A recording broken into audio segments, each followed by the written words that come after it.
The translation program hummed quietly in the background as Dr. Kai Thorne stared at the holographic display, watching ancient symbols rearrange themselves into patterns that almost made sense. Almost. After 8 months on Prometheus Base, orbiting the dead world of Ithara Prime, he was finally beginning to crack the linguistic code of a civilization that had vanished before humans discovered fire. "Come on," he muttered, adjusting the pattern recognition algorithms. "You're trying to tell me something. What is it?" The symbols shifted again, and suddenly Kai saw it, the breakthrough he'd been chasing for months. These weren't just written words. They were genetic markers, biological memory storage encoded in DNA sequences. The Vithik hadn't just written their history, they had literally incorporated it into their biology. "Incredible," he whispered, his hands flying over the interface. "It's not a language at all. It's a genetic archive." Behind him, the laboratory's lights dimmed in a slow, rhythmic pattern. Kai barely noticed, absorbed as he was in the implications of his discovery. If he was right, every artifact they'd recovered wasn't just a relic, it was a memory, a piece of living consciousness preserved in crystalline matrices. The base's atmospheric sensors went offline with a soft chime. Then the perimeter alarms powered down. The defensive grid followed suit, system by system shutting down in a sequence too methodical to be accidental. "Helen." Kai called to the base's AI. "Are you running some kind of diagnostic?" The AI's response came in fragmented bursts: Vithik, memory, stone, sings, warning, danger, comes. "Great," Kai sighed. "Even the AI is getting poetic about ancient civilizations. Just what I need." He turned back to his work, completely missing the shadow that moved across the corridor behind his lab's transparent wall. The figure wore stealth armor that bent light around its form, making it nearly invisible to both human eyes and electronic sensors. Only the faint shimmer of displaced air marked its passage as it approached the laboratory where Dr. Kai Thorne worked alone. Lyra Shadowbane paused outside the lab, her bioluminescent markings dimmed to near invisibility beneath her armor. Through her helmet's display, she studied her target, a human male, approximately 30 years old, completely absorbed in his work and utterly unaware of his impending death. For weeks, she had tracked this one. The Desecrator. The thief who had violated the sacred memory sites of her people and stolen the genetic archives of the Vithik ancestors. Her orders were simple: eliminate the human responsible for the archaeological crimes against her species' most holy relics. Her living metal blade extended silently from her gauntlet, its edge sharp enough to cut through molecular bonds. The weapon hummed with barely audible harmonic frequencies, responding to her bioelectrical field like an extension of her own body. Kai continued working, oblivious to danger. He was saying something about genetic memory storage, his voice carrying the excitement of scientific discovery. To Lyra, his enthusiasm sounded like grave robbing with academic pretensions. The laboratory door had been left unlocked, typical human arrogance, assuming they were safe in their heavily defended orbital station.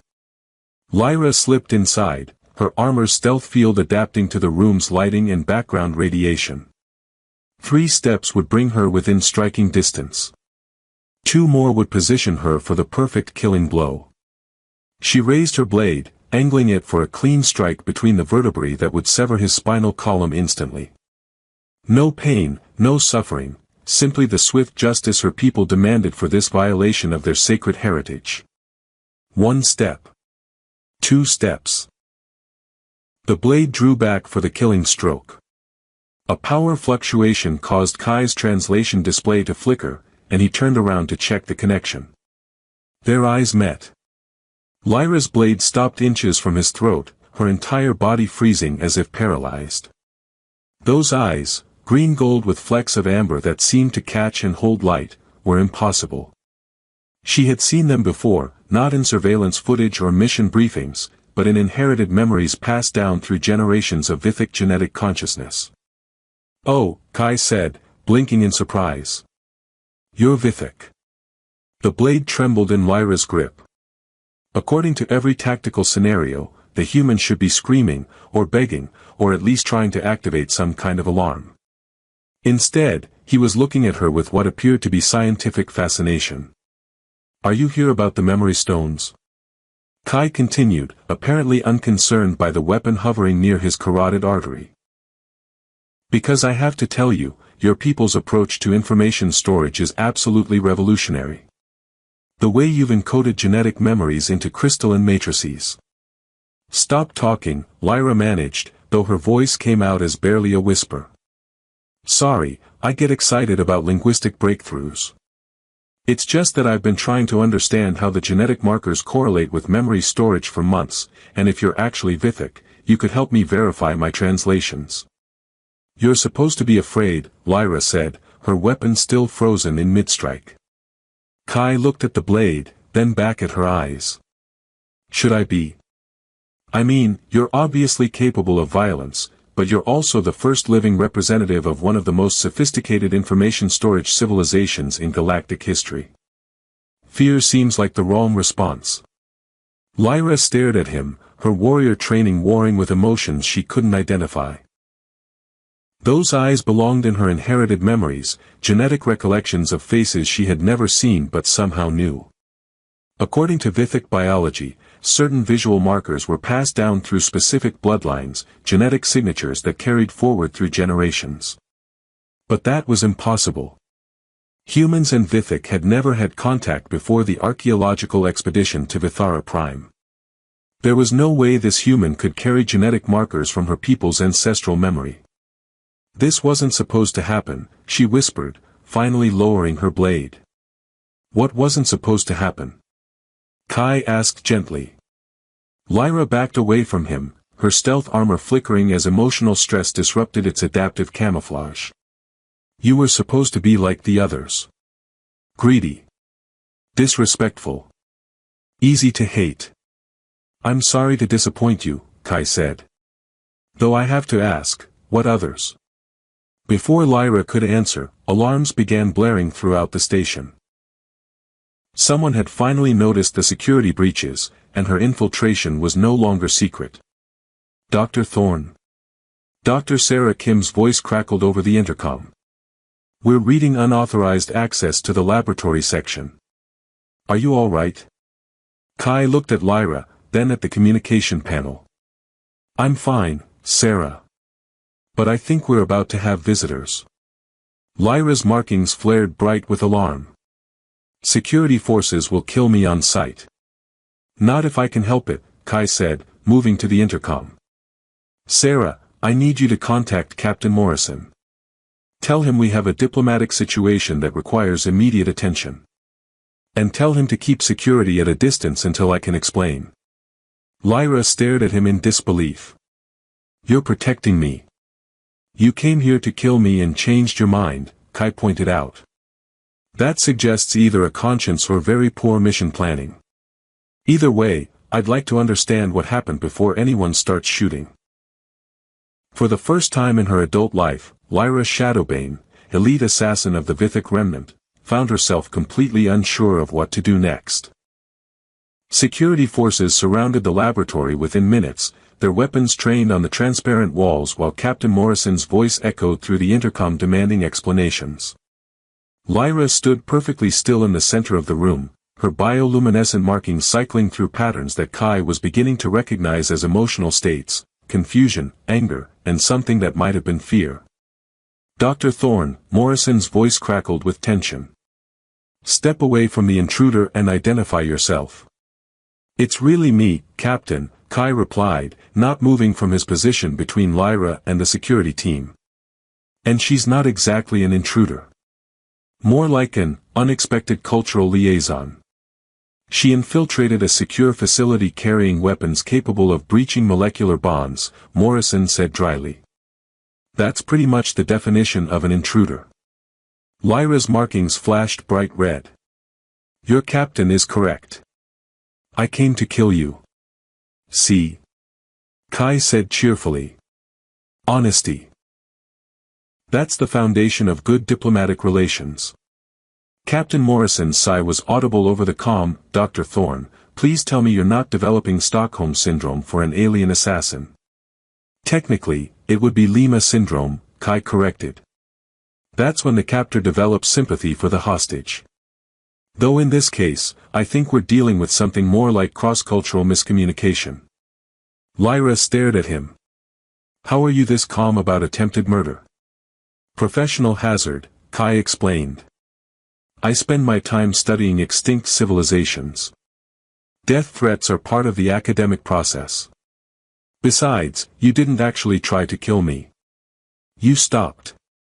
Because of your eyes, Lyra said quietly. My eyes? They're impossible, she said, her markings shifting to deep blue patterns. I've seen them before, in genetic memories passed down from my grandmother's line. But humans and Vithik have never interbred. There's no way you should carry visual markers from my people's bloodline. Kai blinked, processing this information. Genetic memories? You mean actual inherited recollections? Every Vithik inherits memory fragments from their ancestors, Lyra explained. Visual impressions, emotional echoes, fragments of experience encoded in our DNA. Your eyes match patterns I've seen in those memories, faces from before the Great Dying, when my people still had a homeworld. That's... Kai paused, his academic mind racing. That's absolutely fascinating. And completely impossible according to current xenobiological theories. Dr. Thorne, Captain Morrison interrupted. Perhaps we could discuss the impossibilities after we resolve the immediate security situation. Right, sorry. Kai turned to Lyra. Would you be willing to submit to a non-invasive security scan? Just to verify you're not carrying any active weapons or surveillance devices. Lyra's markings cycled through several patterns before settling on resigned yellow. Your security measures cannot detect Vithik biotechnology anyway. Our weapons are grown, not manufactured. Grown. Living metal, she said, extending her blade slightly. It responds to bioelectrical fields and can reshape itself based on neural commands. Your scanners probably read it as organic tissue. Incredible, Kai breathed. Biotechnological weapon systems integrated with the wielder's nervous system. The applications for... Focus, Dr. Morrison said sharply. Kai shook his head. Sorry. Look, Captain, she's obviously not here to conduct a massacre. If she wanted to cause damage, she could have done it by now. Instead, she's answering questions and explaining her technology. That suggests peaceful intentions. Or very sophisticated psychological manipulation, Morrison replied. I'm a warrior, not a manipulator, Lyra said, her markings flaring with indignation. I came to execute the human who violated our sacred memory sites. I failed in that mission. See? Kai said. Complete honesty about her intentions. That's refreshing. Captain Morrison was quiet for a long moment. Dr. Thorne, are you requesting that we grant this, warrior, some kind of diplomatic immunity? I'm requesting that we treat this as a first contact situation, Kai said. She represents a previously unknown surviving population of Vithik. The scientific and cultural implications are enormous. The cultural implications include her attempting to murder our head xenolinguist, Morrison pointed out. Cultural misunderstanding, Kai said dismissively. Besides, she changed her mind. That shows adaptability and ethical reasoning. Lyra stared at him. You're defending someone who came to kill you. You're preserving the heritage of a civilization I've dedicated my career to studying, Kai replied. Seems like we have compatible goals. This is insane, Lyra muttered. Most good science is, Kai agreed. Captain, I'm formally requesting that we establish proper diplomatic protocols for this situation. If there are other Vithik survivors, this could be the beginning of an unprecedented cultural exchange. After another long pause, Morrison's voice returned. Against my better judgment, I'm going to grant temporary diplomatic immunity. But Dr. Thorne, you're personally responsible for our guest's behavior. And any attempts at violence will result in immediate detention. Understood, Kai said. He turned to Lyra. What do you say? Willing to try diplomacy instead of assassination? Lyra's markings shifted through several patterns before settling on something that might have been curiosity. You said you've been translating our memory stones.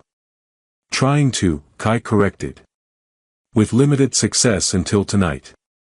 But if you're willing to help, we might be able to properly preserve your people's cultural heritage. Show me, Lyra said quietly. Kai activated his translation display, pulling up the genetic sequences he'd been decoding. These patterns here correspond to what I think are emotional markers. And these sections seem to contain actual sensory data, visual and auditory information encoded in crystalline matrices. Lyra moved closer, studying the display. Her markings brightened as she recognized familiar patterns. This sequence, she said, pointing to a complex genetic structure. It's a memory fragment from my grandmother's line. She was describing the sunrise over Vithara Prime before the atmosphere collapsed. Can you help me understand the encoding process? Kai asked eagerly. I can help you do more than that, Lyra said, her voice carrying a note of wonder. I can help you read the actual memories. As they bent over the translation display together, Captain Morrison's voice came over the intercom one more time. Dar. Thorn, I'm logging this as the strangest diplomatic breakthrough in human history. The best breakthroughs usually are strange, Kai replied, already absorbed in Lyra's explanation of genetic memory storage. Outside the laboratory, security forces maintained their positions, but their weapons were no longer trained on the transparent walls. Inside, a human scientist and a Vithic warrior began the delicate process of bridging two species worth of misunderstanding, one translated memory at a time. 3 days after Lyra's failed assassination attempt, she found herself doing something that would have horrified her mission commanders, teaching a human how to properly access Vithic genetic memories. Kai had convinced Captain Morrison to establish a temporary cultural exchange protocol, granting Lyra limited access to the station's archaeological archives in exchange for her expertise in Vithic biotechnology and memory stone translation. You're doing it wrong, Lyra said, watching Kai attempt to interface with a memory crystal. The genetic sequences aren't just data storage. They're living consciousness fragments. You have to approach them with respect, not just analytical curiosity. Respect for crystallized DNA? Kai asked, adjusting his interface technique. Respect for the people whose memories are encoded in that DNA, Lyra corrected. When you access a memory stone, you're literally experiencing someone else's consciousness. Their thoughts, emotions, sensory experiences. Everything that made them who they were. Kai paused, studying her expression. That's why you were so angry about the archaeological work. We weren't just disturbing artifacts. We were disturbing actual people. Graveyards full of minds, Lyra confirmed. Your people took our ancestors' preserved consciousness and treated them like historical curiosities. I'm sorry, Kai said quietly. We didn't understand. Lyra's markings shifted to softer patterns. Ignorance is not the same as malice. But the result was the same, our most sacred site stripped bare and our ancestors' memories scattered across human laboratories. Kai activated the memory crystal again, this time approaching the interface with the careful reverence Lyra had demonstrated. The holographic display filled with sensory data, visual impressions of a world Lyra had never seen but remembered through inherited consciousness. Oh, Kai breathed, watching the sunset over Vithara Prime as experienced by someone who had died centuries before his birth. It's beautiful. My great-grandmother's final memory, Lyra said softly. She was watching the sunrise on the day the atmospheric processors failed. The day our world died. The translated memory played out in heartbreaking detail, a young Vithic woman standing on a crystalline balcony, watching her homeworld sky turn the colors of poison as the ecosystem collapsed around her. But beneath the tragedy was something else, love, hope, and determination to preserve what could be saved. She's not just recording the disaster, Kai realized. She's documenting everything she can remember about the world before it dies. Emergency memory archiving, Lyra confirmed. When our people realized Vithara Prime was dying, they began encoding everything: history, culture, art, science, personal experiences. They turned themselves into living libraries. Kai stared at the display with growing understanding. That's why the memory stones are so complex. They're not just individual memories. They're entire civilization archives encoded in biological matrices. Thousands of years of Vithic culture, Lyra said. Everything we were, everything we knew, everything we dreamed, preserved in genetic memory storage and scattered across our homeworld's ruins. And we've been treating them like archaeological specimens, Kai said, horror dawning in his voice. Yes, Lyra said simply.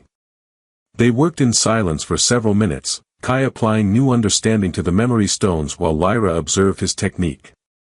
The translation process became a delicate conversation between human analytical methods and Vithic genetic consciousness, producing results neither species could achieve alone. There's something else, Lyra said eventually. About your eyes. Kai looked up from the memory crystal. The genetic markers you mentioned. I ran a biological scan while you were sleeping, Lyra admitted. Your DNA contains Vithic genetic markers. Specifically, visual characteristics from the Starweaver bloodline. That's impossible, Kai said. Humans and Vithic never had contact before. Before the archaeological expeditions, Lyra finished. But what if we were wrong? What if our species had contact much earlier than either of our histories record? Kai processed this possibility, his academic mind racing through implications. Ancient contact. Interbreeding. Genetic inheritance across species lines. He looked at Lyra with growing excitement. Do you know what this means? That you're part Vithic, Lyra said dryly. Which explains why I couldn't kill you. Genetic recognition protocols are hardwired into our neural responses. I literally cannot harm someone who carries my people's bloodline. But it means more than that, Kai said eagerly. It means our species have a shared history. Common ancestry. We're not just alien to each other, we're distant relatives. Lyra's markings brightened with something that might have been hope. Related species. That would explain why your translation methods work so well with our memory stones. You're not just analyzing them, you're remembering them. Genetic memory inheritance across species lines, Kai whispered. The implications for xenobiology alone. Focus on the immediate implications, Lyra interrupted. If you carry Vithic genetic markers, other humans might as well. And if humans can inherit Vithic genetic memories, we could preserve your entire civilization, Kai finished. Not just as academic records, but as living consciousness. Actual continuity of Vithic culture through human genetic inheritance. Lyra was quiet for a long moment, her markings cycling through complex patterns. I came here to kill the human who stole our memories, she said finally. Instead, I found the human who might be able to preserve them properly. So what happens now? Kai asked. Now we contact the Vithic remnant, Lyra said. There are others, survivors scattered across distant worlds, preserving what fragments of our culture we could save. If what we've discovered is true, if humans can carry our genetic memories forward. She paused, her markings brightening with possibilities. We might be able to save our people after all. Kai smiled, looking at the memory crystal that had started everything. From assassination to preservation. That's quite a career change. The best missions are, Lyra replied, and for the first time since her arrival, her bioluminescent markings settled into patterns that Kai was beginning to recognize as contentment. They turned back to the memory stones, two unlikely partners working to bridge the gap between species and preserve the consciousness of a dying civilization.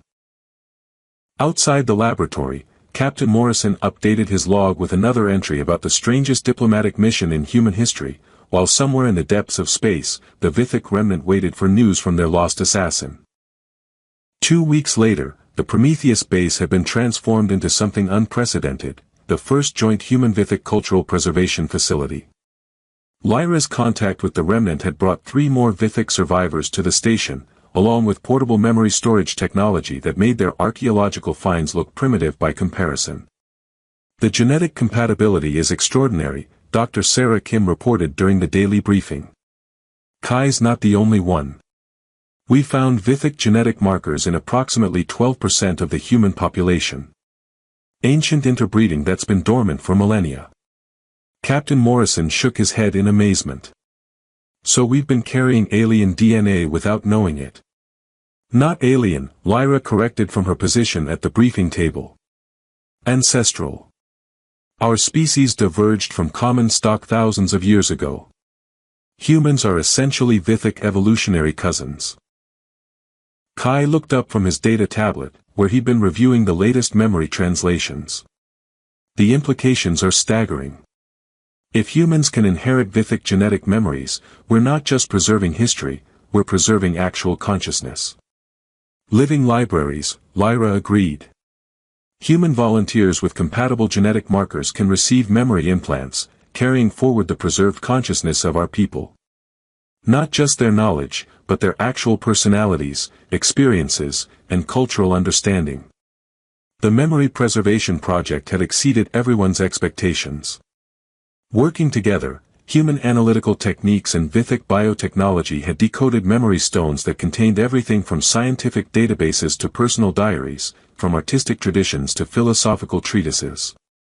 An entire civilization's worth of knowledge was being carefully catalogued and preserved.